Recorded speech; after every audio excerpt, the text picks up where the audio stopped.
When you travel like I do, it's often with ignorance. Because I started out rejecting Western propaganda, I created too many defenses for actually learning about different cultures. And coming to a place like Amsterdam, which is a really special city and has historical and cultural importance, one has to think about how it has affected oneself. In my case, certainly Spinoza, because he is an ally for me as what I've been calling myself, a Hindu atheist. Spinoza is. And Berger is the link to the art world, both allowing me a freedom to express something that must be linked or associated with this place, Amsterdam. 1620 is a pretty early time to have a clock tower, my friends. And, there you go, Descartes.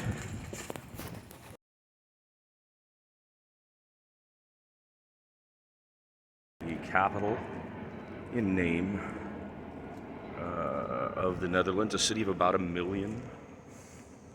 Here within the smaller city area, a place that is at the head of the Amstel River, hence the Amstel River, Amsterdam, and is a beautiful port since the Dutch Golden Age, the era of their colonial success, which brought so much brilliance into this world. The return to Amsterdam.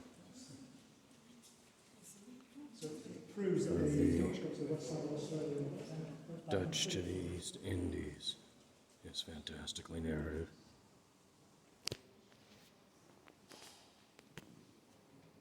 I mean,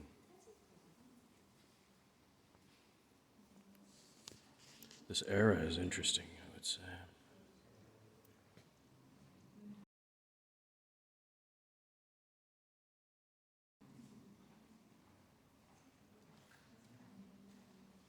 From Spinoza, we move to the Golden Age, the painters. And in this case, Rembrandt, certainly first.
The name we associate with that era.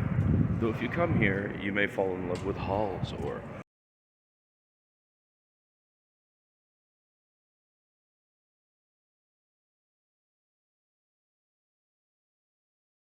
the point is, those young men were not starving artists in the street. They were the young and intelligent and expressive of a culture that was quite wealthy at that point, and they spent their energy being precise with oils on panel in a way that had rarely, if ever, been seen before. Secular visions in paint, not religious ones, of their manly, shall we say, conquest of the world is what is expressed in those paintings. And whether we judge that now or not through different lenses, Amsterdam is a product, certainly, of that.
An attempt to add to the museum these white cards that say "End Slavery," servants and slavery.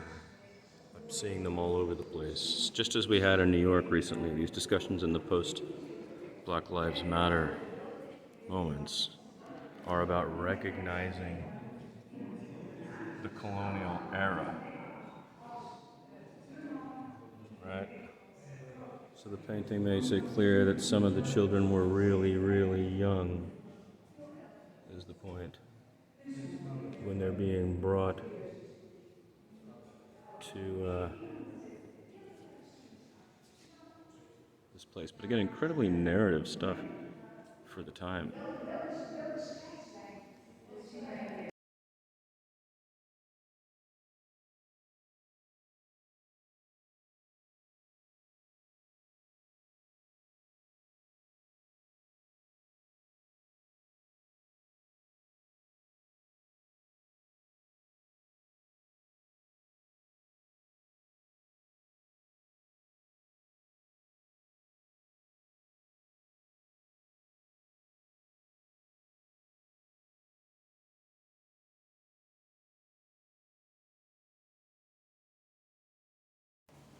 These adoring slaves are a very interesting element here, and they've clearly been attempting to reconcile it with text on the walls added, but not hiding them, which is good, I suppose. But they're all adoring servants, huh?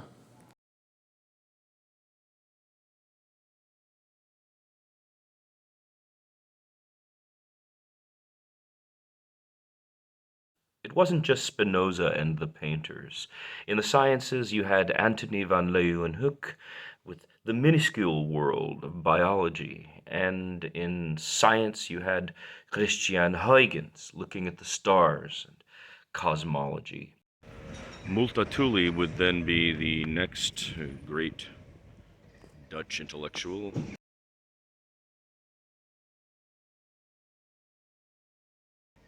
Activist, writer, what do you call him?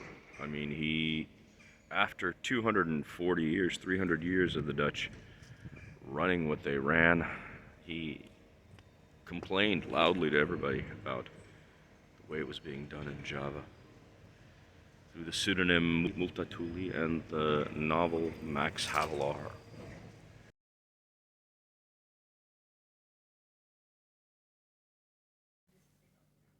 Max Havelaar by Multatuli, the pseudonym of Eduard Dues Dekker from Amsterdam. The man who had enough, a Dutch civil servant in Java, in Indonesia, who finally was like, listen, we can't, what we're doing is not right, and began the anti-colonial manifestation with a single book, one book that he wrote, autobiographical in nature, describing what he saw and experienced within the colonial administration of his people, and showing the corruption to them, which led directly to a kind of freedom for Javanese people, for Indonesia eventually, and for a change in the mindset of Dutch. Though he wasn't a popular writer and there weren't a lot of big things that he went and did, this book caught on everywhere. There's something about that in the Dutch mind that I find fascinating. The attachment, as we began talking about Spinoza with the Enlightenment. Oh, this is some good stuff coming from France, from René Descartes. We'll grasp that and our guy will express it. And then the kind of colonial period. They go and collect, bring everything here, and begin to create, incredibly fine things. And then the years pass, and they have a person among themselves recognize this is wrong, and they collectively change. If we can call the colonial period this several hundred years, Multatuli and his novel Max Havelaar is a significant moment in Dutch history and in the history of post-colonialism.